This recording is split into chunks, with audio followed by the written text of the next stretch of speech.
জাতীয় প্রেস ক্লাবে পেশাজীবী সমাবেশে বিএনপির ভারপ্রাপ্ত মহাসচিব বলেন, এই সরকার ক্ষমতা আসার পর থেকেই সুপরিকল্পিতভাবে দেশকে দুভাগে ভাগ করার ষড়যন্ত্র করছে। সংশোধিত সন্ত্রাস বিরোধী আইনেরও সমালোচনা করেন তিনি। এই আইনের মধ্যে এমন কতগুলো ধারা রয়েছে যে ধারাগুলোতে একজন মানুষের যে মৌলিক অধিকার, সেই মৌলিক অধিকারগুলোতে পর্যন্ত এখানে অস্বীকার করা হয়েছে। এই সরকারের জনগণের সঙ্গে এখন কোনো সম্পর্ক নেই, সম্পূর্ণ বিচ্ছিন্ন হয়ে গেছে। সে কারণেই আজকে 4টি সিটি কর্পোরেশনে তাদেরকে এইভাবে একটা পরাজয় বরণ করতে হয়েছে।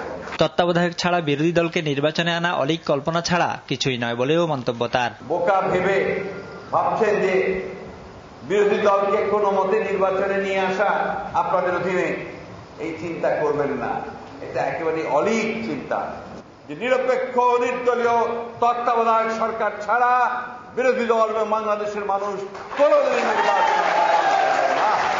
এদিকে জাতীয় প্রেস ক্লাবে আরেক আলোচনায় তত্ত্বাবধায়ক না হলেও তত্ত্বাবধায়কের আদলে নিরপেক্ষ নির্বাচন প্রক্রিয়ার আহ্বান জানালেন বিএনপির স্থায়ী কমিটির সদস্য মাহবুবুর রহমান। অবাধ ও সুষ্ঠু নির্বাচন হতে হবে।